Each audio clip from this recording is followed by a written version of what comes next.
Hey everyone, thanks for tuning in. Welcome to So That Just Happened, a podcast for those who have lost their person and want to find themselves. I'm Carly Cooper, a single mom, widow, coach, author, and chronic truth seeker. My superpower is finding the funny, the hope, and the silver lining in any shit situation. This podcast is for the purpose of education only and is not a replacement for therapy. If you need additional support, please seek out a trained professional for help with your specific situation. Let's get to it, shall we? Chana Ross is a highly passionate holistic leadership coach, women's health advocate, and host of the She Has the Audacity podcast. Chana is also a clinic director and pelvic health physiotherapist at Vital Physiotherapy and Wellness, which is a leading women's health and pelvic health physiotherapy clinic in Midtown Toronto. Chana is also dedicated to empowering her team, colleagues, and clients through coaching, mentoring, and education. Renowned for her expertise in pelvic health, prenatal preparation, and the realities of parenthood, Chana is also a sought-after educator and speaker who inspires her clients to take charge of their health and lifestyle. She is a true champion for high-achieving women, helping them overcome perfectionist tendencies and align with their why to achieve their dreams. I highly encourage you to connect with Chana to benefit from her wealth of knowledge and expertise. Her website is chanaross.com, and there you'll also find a time audit that she's giving away for free, and I will post the link in the show notes. But if you want to write it down, it's chanaross.com/time audit/the time is now. Hope you enjoy the interview. Okay, welcome to another episode. I'm so excited to have this awesome guest on. Her name is Chana Ross. And we've actually done a podcast together before, but now the tables are turning and she is in the hot seat. And so Chana, welcome. Thank you for being here. Thank you for having me. Oh, my pleasure. Okay, so you wear a ton of different hats. You're a holistic leadership coach, you're a clinic director, you're a pelvic health physiotherapist, and a podcast host. Plus, you're a mom and a wife and entrepreneur and all the things. So can you share with us just how did you end up like doing all these things? Like, what's the story that brought you to where you are today? Because it just sort of feels like there's a lot there and there's always got to be a story. So fill us in. So thank you for having me here. My pleasure. I'm so excited to be chatting with you today. It's funny because behind the scenes, I have this conversation a lot, but I don't think I've actually had this conversation on air before. So let's do it. You've heard it here first, folks. Breaking news. So, when I was little, I always knew I had some learning disabilities. I knew that I had to learn things differently than other people. I knew I needed more time to work my way through information. And my friends, even in high school, used to they used to joke a lot. They had a million different highlighters and different pens, and I had lots of stuff going on in order to learn. I would underline in this color, then I would highlight in this color, and I just thought, okay, well, I just learned differently. And I had an assessment, let's say, at that when I was in high school, and they're like, yeah, you've got some processing stuff, but let's just leave it at nobody was assessing girls for ADD back in the day. And I didn't even know it was a thing back in the day. Yeah. And the more that I am learning about it and the more that I've investigated, I just used to think, like, my husband, when we're having conversations, we'll be on a topic, and then, like, as we're saying something, he'll say something and I'm like, oh yeah, I also talked to you about our laundry list. And like, he's like, wow, can we just focus on one thing? And I'm like, no, actually I cannot. So welcome to my brain. Yeah. I have a lot of things that I love. And every time I learn something new, I have a very deep desire to go deep into that. When I'm having conversations with people, I really don't like surface level conversation. I really I just like to know everything about it. And so as I really loved to exercise as a kid. I loved to go to the gym. So I made total sense that I would go into kinesiology for my undergrad. And from kinesiology, I was like, okay, I'm going to become a physiotherapist. And I really started treating backs and necks and sports injuries. And I was probably one of the only students who was married at the time. And by the time I got my degree, I started to have babies, and I have 4 children. Mm-hmm. And somewhere around when I after I had my second, I was like, I really don't love this anymore. I don't love helping people with their shoulder injuries. It doesn't feel like it's calling to me anymore.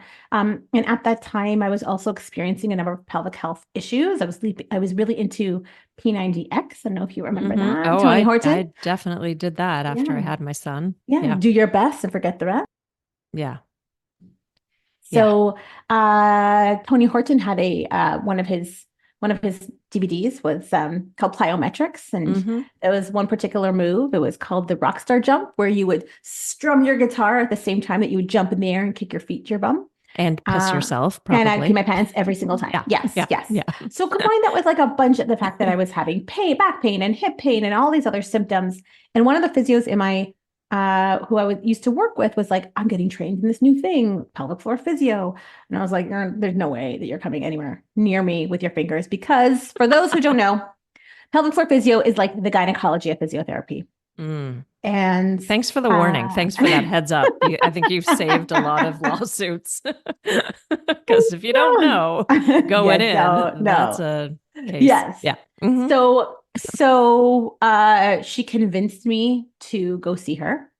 And it legitimately changed my life. It changed my sense of self. It changed my sense of purpose. I was like, I want to give other women the experience of feeling whole again, of feeling like their body is theirs, of feeling like they're not broken.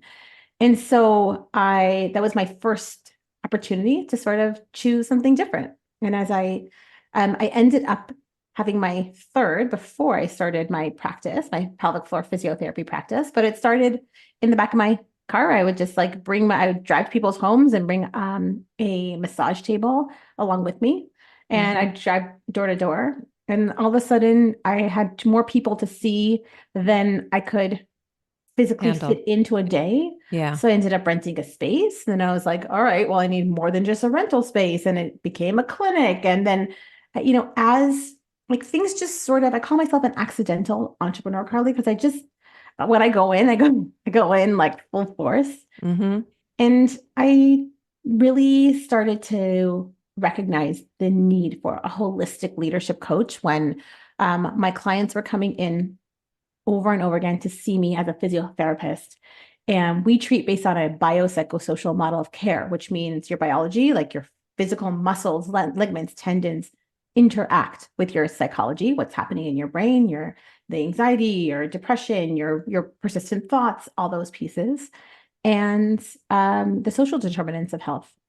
And the more that my clients were coming in and they were having these physical symptoms, but we were having conversations about sense of self, about Mm-hmm. perfectionism, about boundaries, about saying no, and all of these things. And I was like, isn't this interesting? And so I decided to go down a deep rabbit hole around coaching. And then people started to reach out to me to who were leaders, and they were like, how are you doing this? And I was like, I don't know how I'm doing this. So then I decided to look into like different leadership frameworks. And so I sort of just kept going because I like learning a lot of things. And my podcast came about because I was like, I want to meet other people who are doing really interesting things.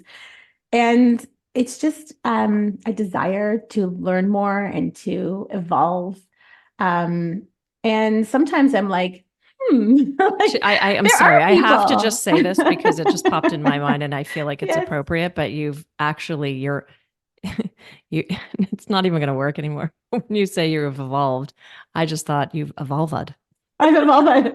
Yeah. Oh, I like Sorry. it. I just had to, you can trademark that. Maybe we need a new podcast. Yeah. Um, It's just, this is where my mind goes when we're talking I about love it. pelvic I health. love it. You go into branding. It's perfect. Like it's endless. It's got legs.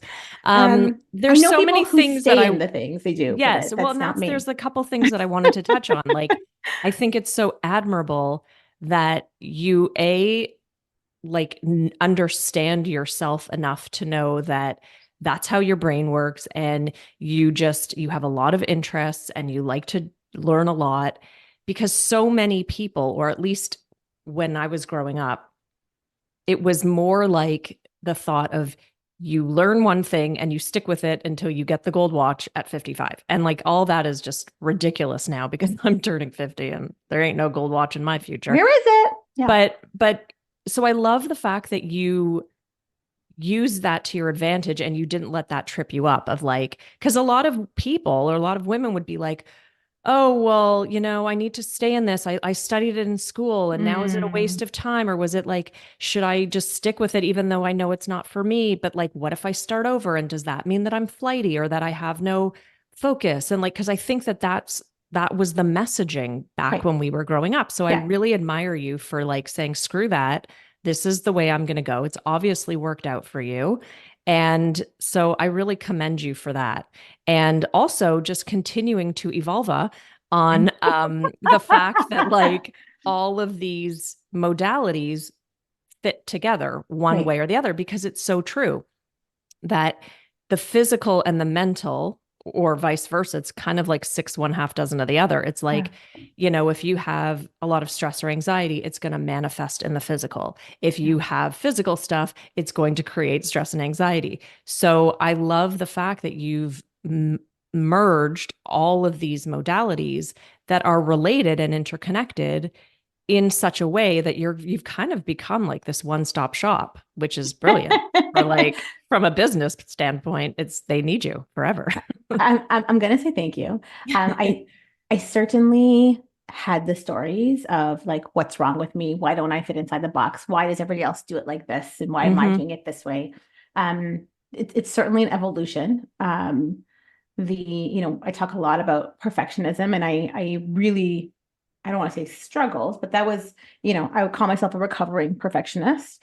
And Which was one of my questions. So let's just yeah, jump let's ahead do it. because, yeah, you mentioned on your website that you are a recovering perfectionist. So Yeah. at its worst, what did that look like for you? How did that mess with your life, your health, relationships? Like, how did that show up for you being a So, perfectionist? And so first, maybe okay. just explain. I think we all Okay. know, but like, just explain what does being a perfectionist mean to you?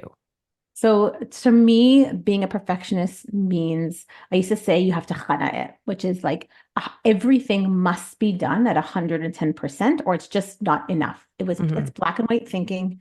It's the Mm-hmm. idea that you can control your outcomes, but like in never moving forward until things meet the expectations that you have. It's a way of attempting to control Mm-hmm. your environment.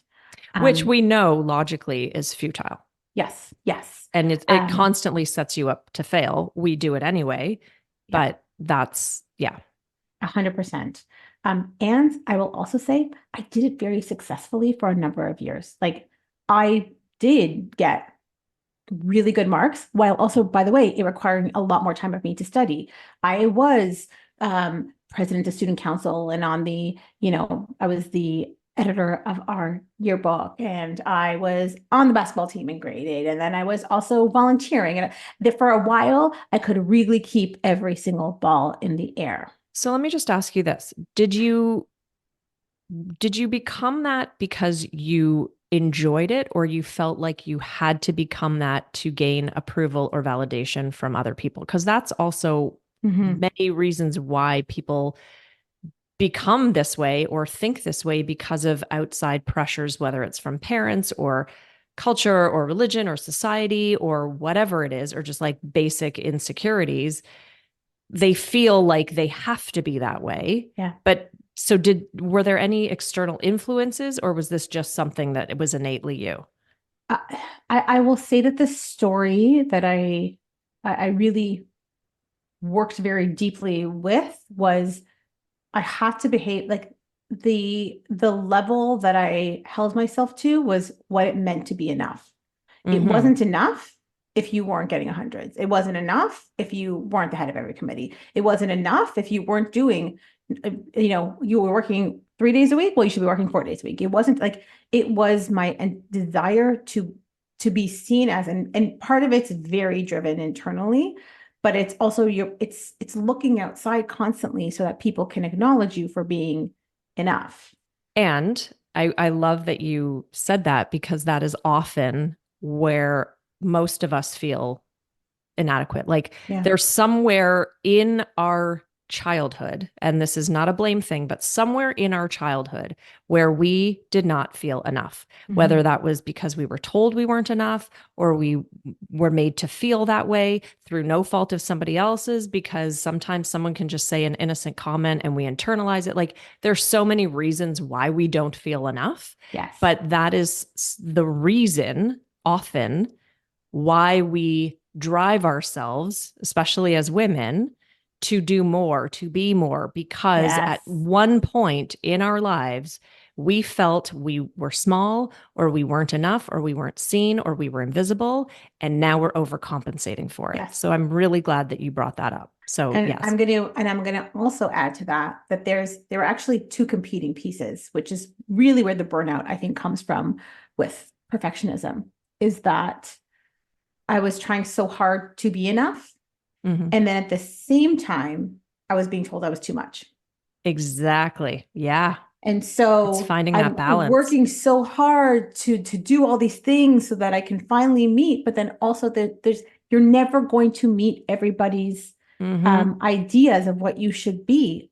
If you're constantly searching for outside sources of validation, you're never going to be um, recognized or acknowledged or valued by 100% of the people. It's an impossible metric to Yep. attempt to achieve. Yep, 100%. And that is like also a really good point that you bring up because it is it's a lose-lose battle because Yes. you're working so hard to be seen, and then there are times when you're told or you're made to feel like you're too much, so then you need to scale back and then you go small again, and it's just this dance. And so it really always, everything always comes back down to, and this is what I believe is the lifelong work, is to get to that place where you're good with you Mm. and you stand firm in your core values, in your beliefs, in what matters to you, and getting to that point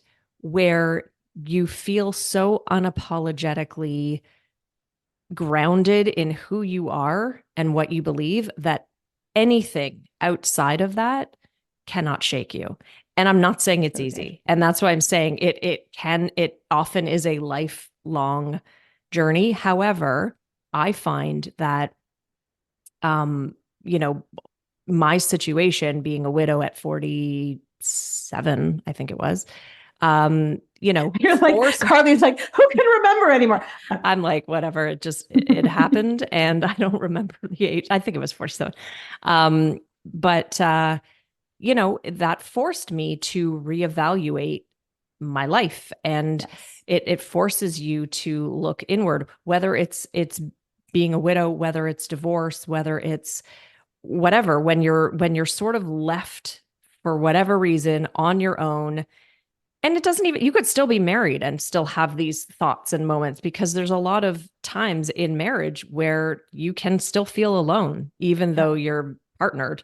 So it's so important to evaluate and to get to this place where it's like, okay, what do I want? What do I need? How do I need to feel seen and heard? Like, what boundaries do I need to set? And this all again just comes back down to like when you can do that for yourself first and know Mm-hmm. and stand firm in that, one of two things are gonna happen. You're going to attract people that have the similar values and morals and standards, and that's like the rainbow and unicorn island we all want to live on. Or you're With going sunshine, to, with sunshine. with sun always, but a nice breeze, so you're not burning. But I would say about a 75-degree temperature is that's the ideal for me I'll tell anyway. you my favorite movie quote after this. Um, yeah, because now I'm going to forget what I was going to say because that's what happens. Yeah. Or you're going to repel people. You're going to repel people who no longer vibe at the same level or standard. And you know what? That might feel lonely at first and chaotic at first, but it's the best thing that can happen to you. Yeah. So, yeah, I don't know how we got there, but well, we landed. I'll tell you that a second piece about again recovering from perfectionism with if as a perfectionist, a secondary piece of all this, which I think is actually it stems from the that not enough belief and trying never to be too much. But it's this idea that if you're going to show up and people are going to not like you, then you're still going to have to be happy all the time. It's this belief that being perfect also means always being happy. And so you never want to feel that shame of people disliking you. So you just keep trying to get better and better and better, or to meet their expectations so that you never feel a negative feeling. And we just shove down all those negative feelings and you never actually process through or acknowledge them. So you become a fake version of yourself who never has a negative emotion. But really, those negative emotions are just shrouded in the shame of eventually not standing for anything. Yeah. And that's where I think the gift of aging comes because I know for me, I'm turning 50 in February and Are you going to do a party? yeah, I am actually. Okay, good. But not everybody will be invited, so I don't want to talk about it. He's like, But repel you.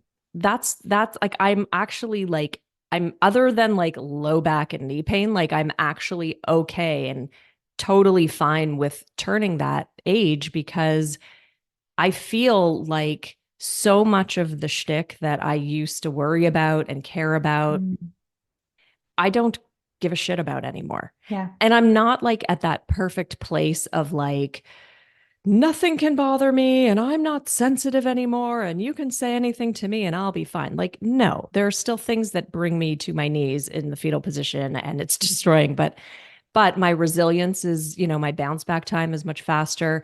I am like at that point where like I'm just kind of like, you really don't need to invite me to everything. Like it's okay. I'm fine with it.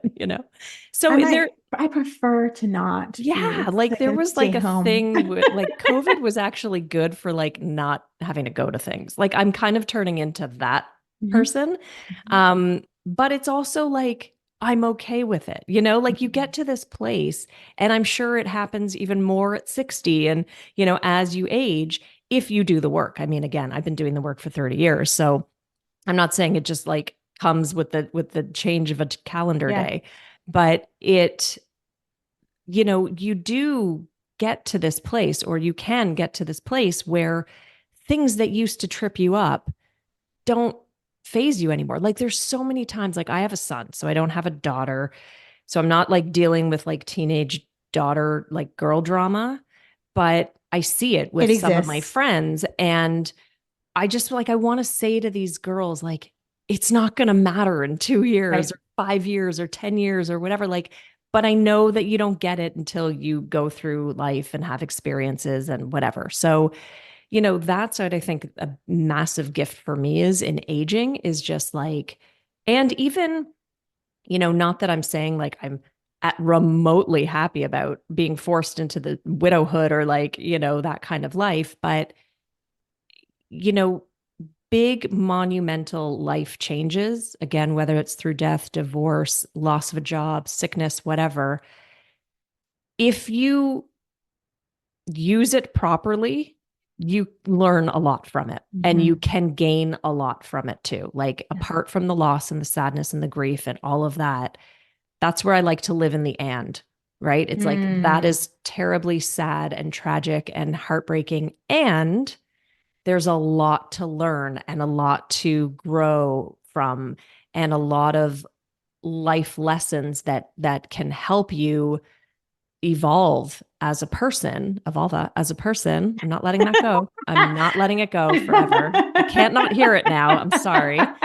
Um, but Stay tuned for I our next feel like podcast. now I have to learn how to be like a pelvic physiotherapist Physio. just so I can use it. Yeah. Yeah. But I'm just, when I talk to you, I feel like I can borrow it. So I'm just going to keep talking to you forever. Let's do it.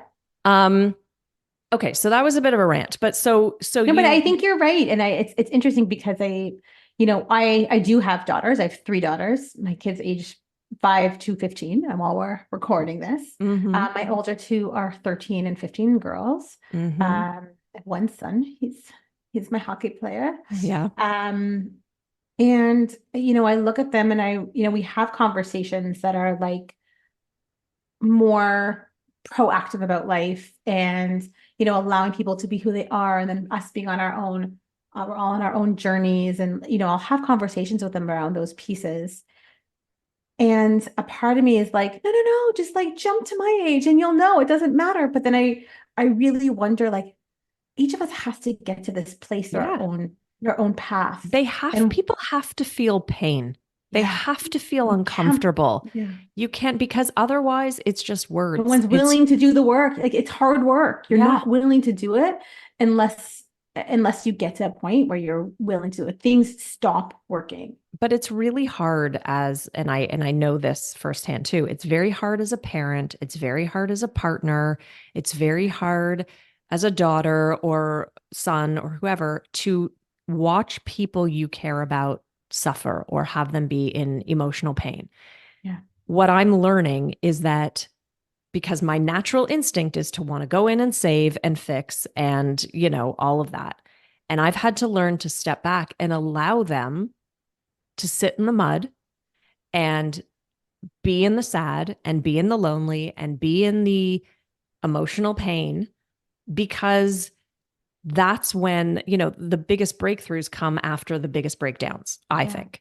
And if you skip that stage and you just, bubble wrap your way through life, it's just words. You need to be able to embody it, and you can't embody it until you actually go through the trenches. And so the biggest thing that I've had to learn is to allow the people I love their form of suffering. And it's really hard. It's very hard. It's the worst. It is, but it's necessary for their growth and their journey. And it's like, it's not mine. And it's also, going back to perfectionism, it's not necessarily how I would have done it, which is frustrating as hell. But I really like she's the ruler is what I'm underlining, but that's fine if you don't. Right. It's going to be very cringy and I have to leave the room. Yes. However, you do you, boo. But it's very frustrating and it's very hard. But at the same time, they have their system, they have their way. It's not mine, but who's to say mine is right? It's right for me, but it's not necessarily right for you. And you have the right to do it in your way, even if I disagree. Yeah. So that's another thing. Okay. So you conquered perfectionism. No, we're recovering. You're recovering. Okay. You're in the process of. Yeah, I would say it's a long recovery because you start to see these, you always see the stories come up and then you get to keep evolving. I think one of the pieces around perfectionism and learning about the difference between a growth mindset versus a fixed mindset was really enlightening for me, and learning to like that a growth mindset can be cultivated, because I was very deeply entrenched in a fixed mindset that it was, you were either smart or you were dumb. You were athletic or you were not. It's the all or nothing thinking. It's total all or nothing. Yeah. And so even around my perfectionism, like I see, like, even when I'm asking my support system for help, knowing it's not going to get done the same way that I would do it if I'm outsourcing something, like being okay with things being 80%, making the decisions up front and ahead of time, that in order to get the number of things done that I desired, to do in this world, I'm going to need help. Mm-hmm. So learning to ask for help instead of being like, no, it has to be my way was the first really hard thing that I had to learn. Mm-hmm.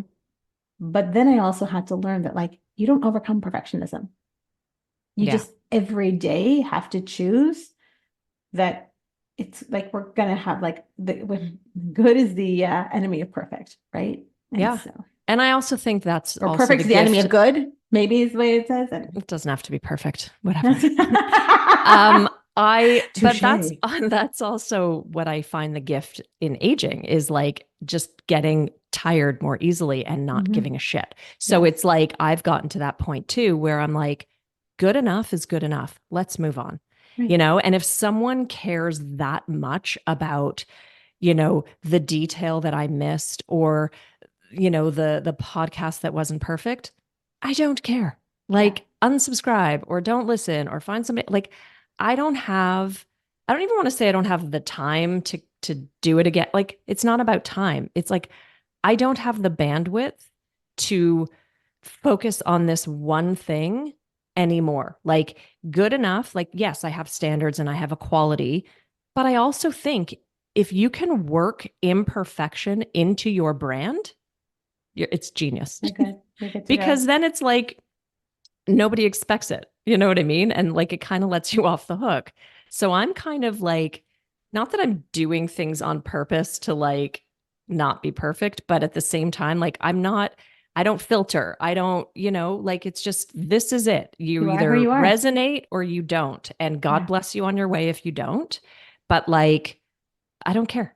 And I really do think that that comes with a lot of my life experience, a lot of reevaluating what's actually important, what Mm-hmm. matters, who matters, all of that kind of stuff. And that goes back to core values and what's important to you. And like, and that can change too and it should Should. evolve over time. Yeah.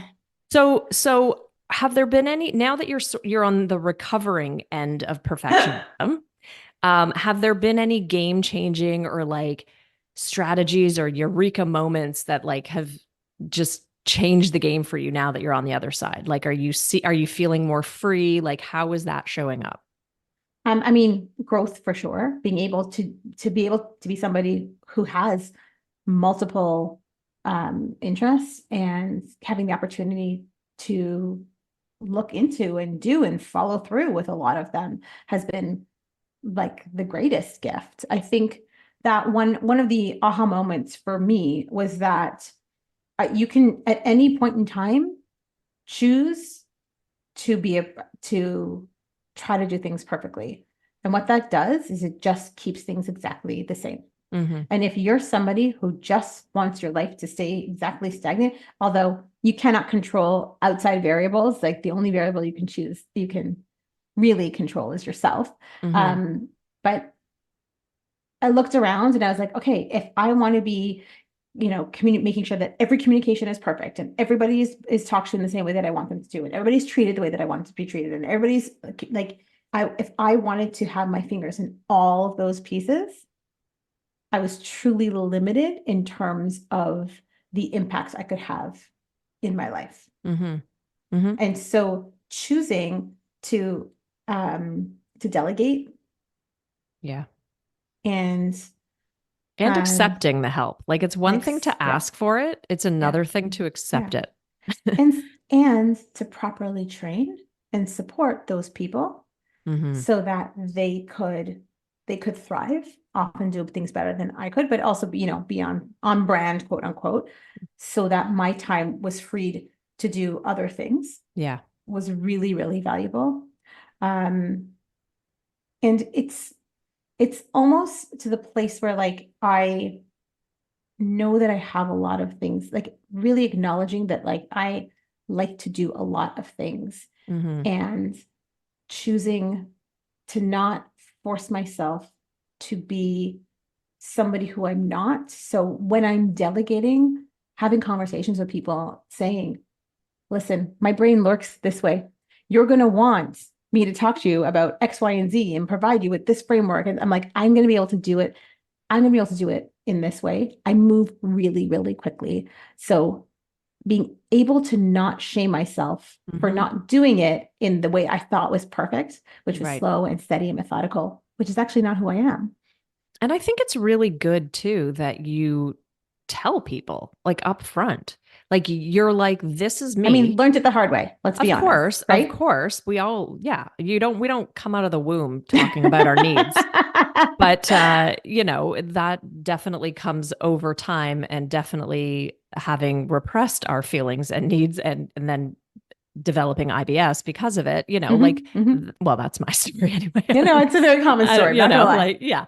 So, that comes over time. But like the fact that because to me, like anxiety, and I suffer from anxiety and like back in my 20s, like that's a whole other thing. But, that's when I had my panic attacks and all of that. Yeah. And at the time, it wasn't talked about like it is Mm. now. And so I didn't want to say anything. I didn't want to admit it. So I suffered in silence. But now everybody knows my shtick. Like everybody knows, like, I need to know where a bathroom is at all times. And they just know. Pelvic And floor physiotherapy. oh, okay, good to know. Do you know anybody who does that? I'm just kidding. Um, What was but the word? yeah, it's a Vulva. vulva, It's evolved. It's evolved. it's a vulva. Vulva. Um, yeah, so it's like I find that if you can express up front who you are in all your glory, flaws and all, it eliminates, at least for me, all the anxiety around it. Because Yeah. now it's like whatever happens, you've been warned. And Yeah. I don't feel like any shame about it. I am who I am. You either resonate or you don't. And again, God bless you on your way if you don't, but I don't care anymore. Yeah. Like I just don't. And again, I'm not saying I don't care entirely about anything. I do. I still have standards. I still have feelings, but You I don't make channel yourself it differently. wrong for being that way. Right. Or I don't Yeah. feel like embarrassed for having like flaws and imperfections. I actually Hmm. kind of want to show it more because I actually think it allows other people to come out of the woodwork and give Yes. them permission to just be like, yeah, we're all kind of, going through it the best we can. It's so interesting you're saying that because it used to make me it still does. Like people would come up to me like, oh my God, you have it all together. I'm like, oh my God, do I not have it all together? Like, let's just be honest with where we're Mm-hmm. all at. We're all trying to do the best that we can do. We are all learning. We're all trying new things and failing at them and then getting back up and trying it again. Nobody has it all together. So don't And let I anybody and fool I you. personally resonate with people who are smart and gifted at what they do, but that they've stumbled and they continue to stumble and they talk about that. Like I Yeah. find that to be way more inspiring than someone who claims to like, levitate on a mountaintop for 5 hours after doing a cold plunge. Like Have I you been don't watching me? I have actually. I've been stalking you. I've got a very long lens and a lot of camo. Okay, so I want to just because we're going to wrap up soon. But there's a lot of women out there, whether they're single, they've got a lot like single moms or parents, they've got a lot of responsibility, even married women. We got a shit Even. ton on our plate, right? And oftentimes it feels like, I mean, this is an old story of like putting ourselves last and all the things, but it feels like we're drowning in responsibility. Hmm. And, maybe it's because we don't ask for help or we're trying to do it all perfectly or we're trying to make people think that we are more than we are actually capable of. But what's your go-to advice for any woman who is feeling stuck or burning out or has already burnt out but continues to burn? So I've got like we're going to identify there are going to be truly some people who really just physically need help. They need an extra set of hands. They need family. They need, they really, really need more help because they're working full time and they're single parents and they're trying to do all the things with their kids. Like those people right away, if we can find some support for them, finds another single mother and take time or single parents and like you can share babysitting responsibilities or things like that. Like find a village of people who can help you. Mm-hmm. So those are a totally different set of circumstances. So let's say that there are going to be certain people who time is really, really, really scarce and they just need some help.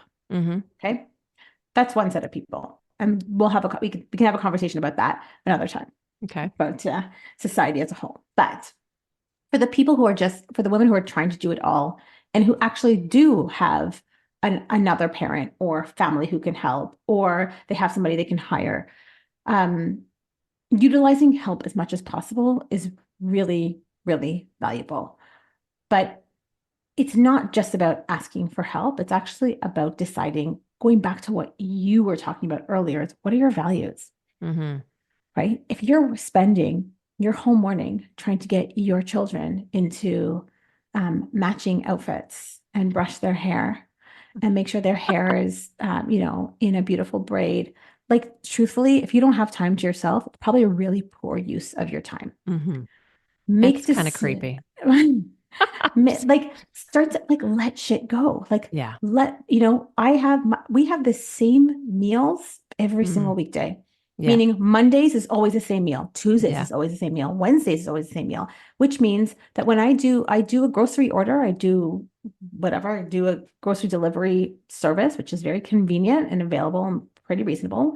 And it means that my groceries are pretty much the same Yeah. every single week, and I'm not spending an hour grocery shopping. Mm-hmm. So I've just simplified things as much as possible so Yeah. that I don't have to spend that time doing something instead I can help my kids with their homework. Mm-hmm. Um, it really comes down to looking at truly what are your values and is the way that you're using your time aligning with that. I actually have on my website, I have a time audit. Um, if your listeners would like to use that, because thing, the first step is to actually look at how are you using your time Mm-hmm. and start to understand for a week, what are you spending your time doing?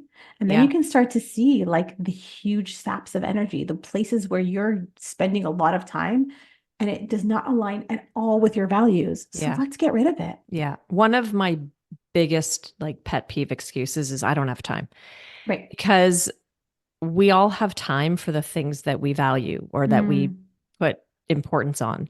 And when someone says that they don't have time, I understand we all are busy. We all have things to do. Maybe you don't have as much time as you want. However, I'm sure that if they were to do the time audit and see how much time they're actually wasting or spending it doing things that trying to figure stuff out that they have no business trying to, like, for example, I am in the process of creating a new program. I'm going to be launching it soon. Shameless plug. Um, but the reason check why it out. check it out. It's called Rekindle Your Life, coming out in February. But the reason why I didn't work on it for so long was because I was stuck on the logistics and how Mm, to link everything together and create it in a beautiful, graphically designed, branded way. That is not my zone of genius. no. I could maybe figure it out. It would look horrible, and I would waste so much time trying to learn how to do it.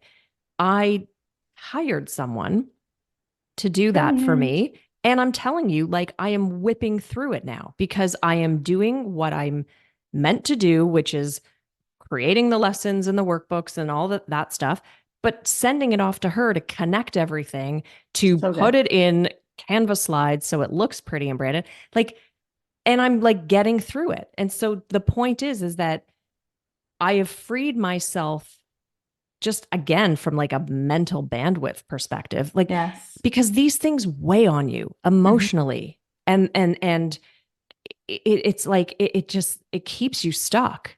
And so Yes.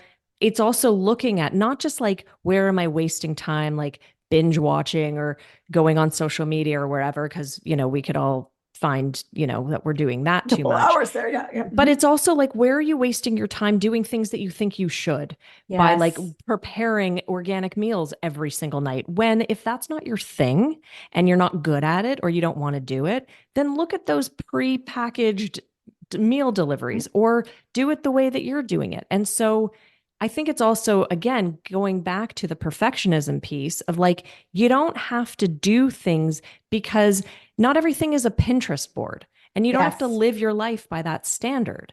Like figure out what matters to you. Is it dinners and having Right. For everybody some people, like gather at the organic is going table? to be really important. That's And really so important. Then spend your focus time with on that. that Yes. and let some of the other stuff go. But if it's not your thing, then don't make it your thing.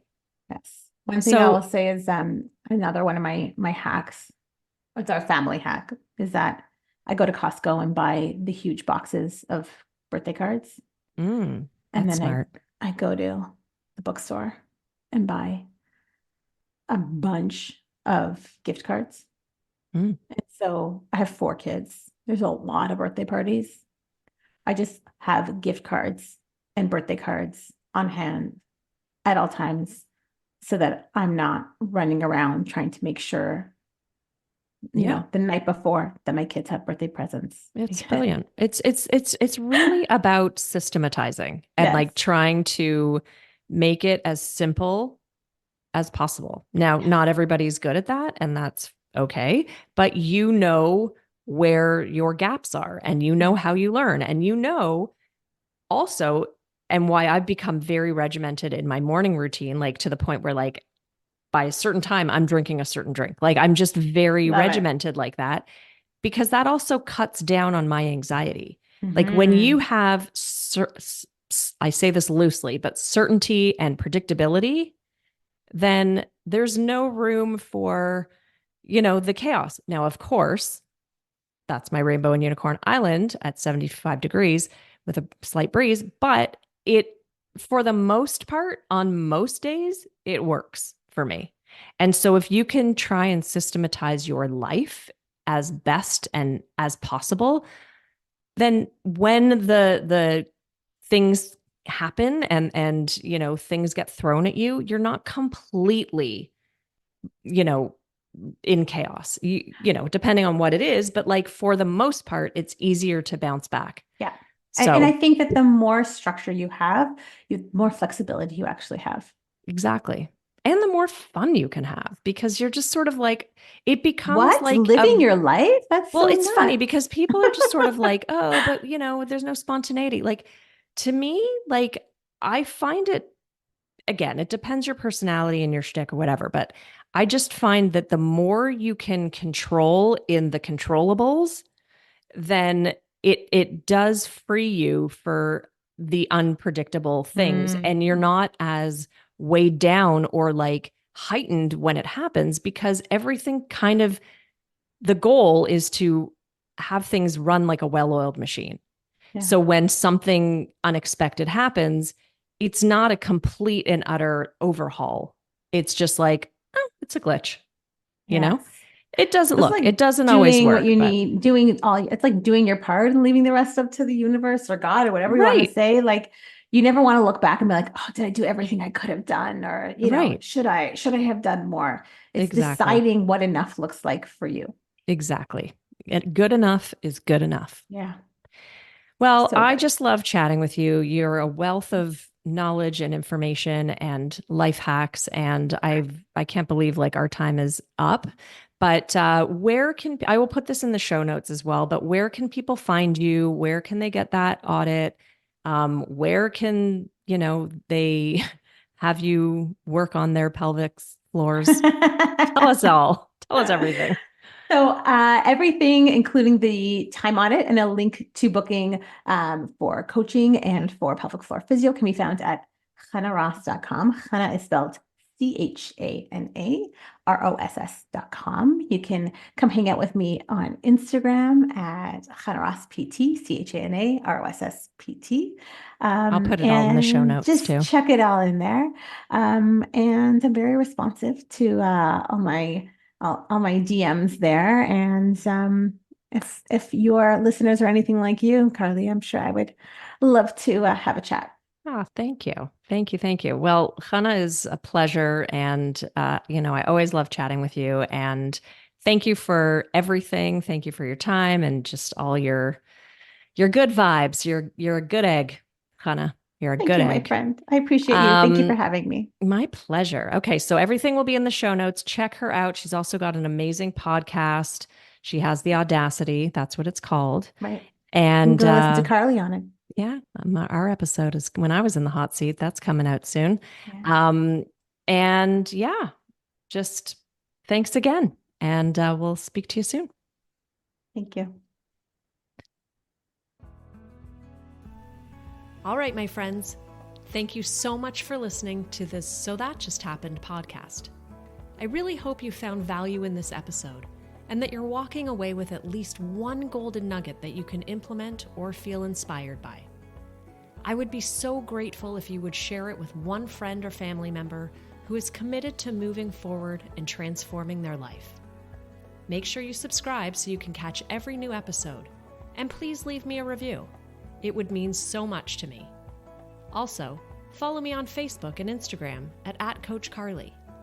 Thanks again for listening, and I'll see you in the next episode.